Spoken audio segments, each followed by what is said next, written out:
Hey team, and welcome to the next episode of the Fat Loss in 15 series. So, for those of you guys that are watching it on YouTube, you might notice the guys that are listening to it on Spotify won't see right now, but I've spoken about it a wee bit over the last couple of weeks, and the new office is pretty much done.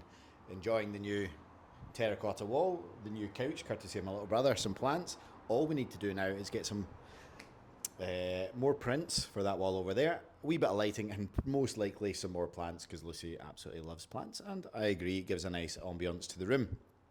But before we get into today's episode, I would just like to say thank you to everyone who has been watching, who has been listening to these episodes, because it is starting to pick up now, and there's a main reason for that, and it seems so stupid now in hindsight, but I was avoiding actually promoting and marketing that I was doing this. I think it was just because I was a little bit scared of putting myself out there again, which is so stupid because I've done it so many different times. But even for someone like myself, who I'm very self-assured, I have a lot of self-confidence, but for some reason, putting out there that I was running a podcast or putting out these videos onto YouTube, I just didn't want to do it. And I think it was almost 20 episodes until I started marketing to it. So thank you to everyone who is watching and listening to these episodes. And please, if you like them and you know somebody who might also get some benefit from them, please pass them on, share them on to them. It would mean a lot. So today we're going to get into our proper episode structure, which would be personal, professional, and then onto the fat loss one, which I did promise last week, where we're going to be talking about the GLP-1 drugs, the Ozempic, the Manjaro. So I'm going to fly through the personal and professional so we can get to that without running over that 15 minutes time limit, because I've still yet to do that, even though I think I got a wee bit close last week. So today we're going to talk about taking holidays, and for you watching it, you can see Freya cutting about as well. She's desperate to go home. Talking about taking holidays. So I'm terrible at taking holidays.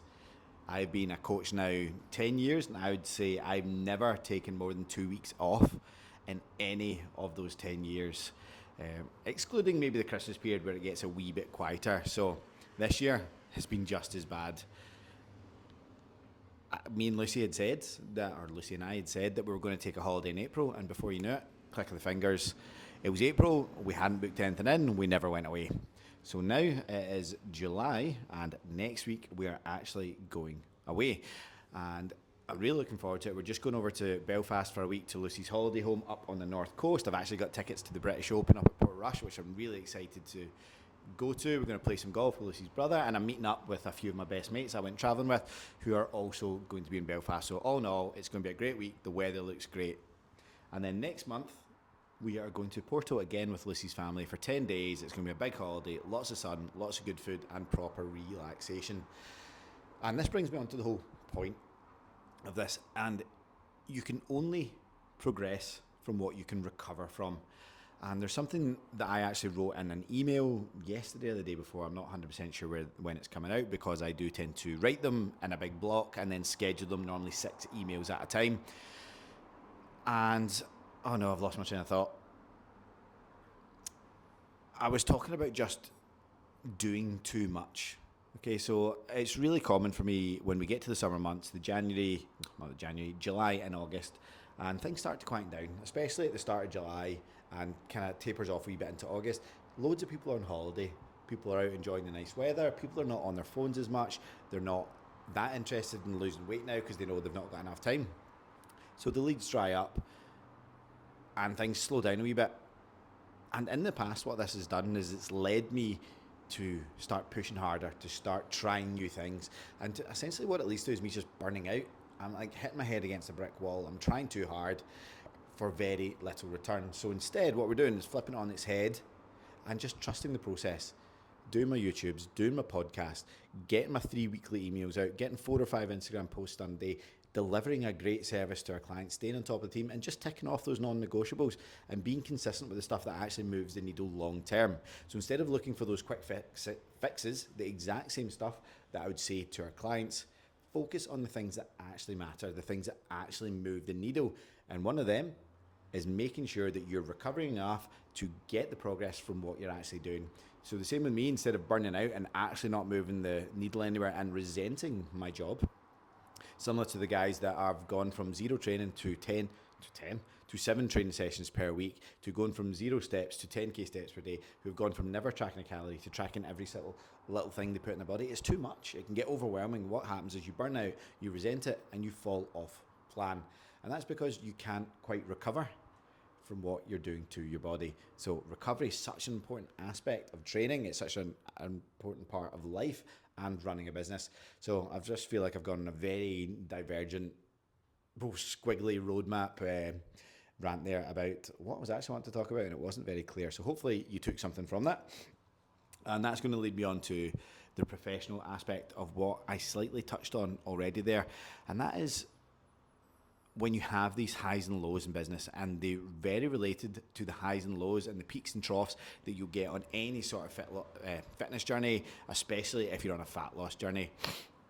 So as me talking about those months where things dry up, the leads slow down, the people signing up slows down, and then you've got the exact opposite. Like for the last 3 months, we've actually had 3 PB months in a row, and then it's gone completely flat.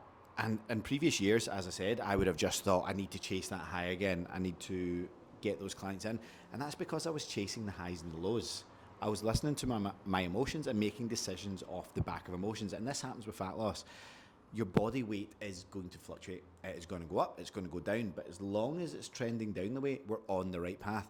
But if you get super high and all the days that your fat loss has dropped down low and you're feeling great and you really double down on it, and then you do the exact opposite on the days where it spikes up, even though that's completely out of control, and you get really emotionally down and you get frustrated, and then you double down on doing stuff that's going to lead to nothing but burnout and resentment. That is you relying on your emotions instead of the data. And when you rely on the emotions, just like myself, when I was getting so up and down with the business, it was affecting my sleep, it was affecting my mood. It's because I was ignoring the data, the stuff that really matters, that actually shows you what the business is doing and how it's trending. So that was just a wee professional thing that I've been really working on. It was actually my mentor that told me this last year, and it's something that I try and live by now, and that is not get too high in the highs and too low on the lows. So just something to think about right there. And then finally, we're going to move on to the GLP-1 drugs, your Mounjaro, your Ozempic, and what my opinions on it are so far. So I'm not going to say I'm any sort of expert here. I only know what I've read online, people's opinions of it, people, how their experiences of it, and what my experiences are. We've had a few clients who've taken it, and I'm always very open-minded with things. I don't ever shut anything down. I would rather experience it and get my own first-hand experience of it rather than take somebody else's. So a few of our clients have been on it, and they've done really well. But that's kind of brought me to the conclusion that there's a correct way to use it and an incorrect way to use it. So fat loss, when it comes down to it, fitness, when it comes down to it, is the behaviors and the underlying habits that drive where you are.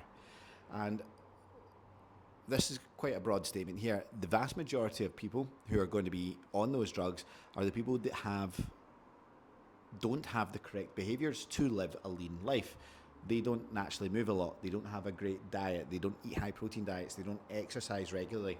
They don't drink well or sleep well, or they drink a lot of alcohol. The sort of opposite of what we would teach is how they live already. So by them taking the drugs, it suppresses your appetite. So yes, they'll lose a lot of fat, but it is like a plaster over the underlying issue, which are those habits and behaviors. So for the clients that we've got that are on it, there's a big focus on making sure that when the food noise is down, when the appetite is down, that they address these underlying behaviors so they don't need to be on these drugs for the long term. Because if you do it in the wrong way, where you just take the drugs and use that as the solution instead of an aid or a crutch, then what's going to happen? You're going to lose all that fat, but you're also going to lose muscle. You're going to lose bone density. You're going to reduce your immune system.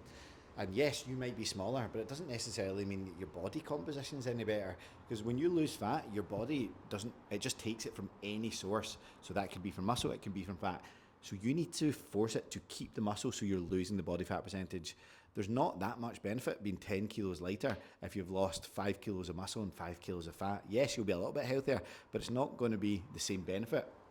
is if you weight trained through all of that, you focused on improving your habits and your mindset around food while you're doing it. So when you lost those 10 kilos, that 8 kilos of it was fat and only 2 kilos of it was muscle. That is how you improve your body composition, and that's how you make it sustainable for the long term. So if you're seeing a lot about the GLP-1 drugs, this is just my thought process behind it. Nothing else really changes in the way we teach it. It's just going to happen a bit quicker, and you need to be more on it with the weight training, more on it with the habits you're trying to build while the food noise is quiet, more on it with your sleeping schedule, and really drive those underlying habits that lead to long-term and lasting success. So then when you come off those drugs, your weight doesn't just shoot back up, that you can actually stay lean, you can stay strong, you can stay fit, and you can stay healthy. Okay, hopefully that made sense. I feel like I was in a really rambly mood today, and didn't really get directly to the point or be as concise as I wanted to. Maybe it's because I'm sitting on this new comfy couch and it's a bit more relaxed than usual. But that was today's episode. Hopefully you took something away from it. If you did, please let me know. Feel free to reach out. I would love your feedback.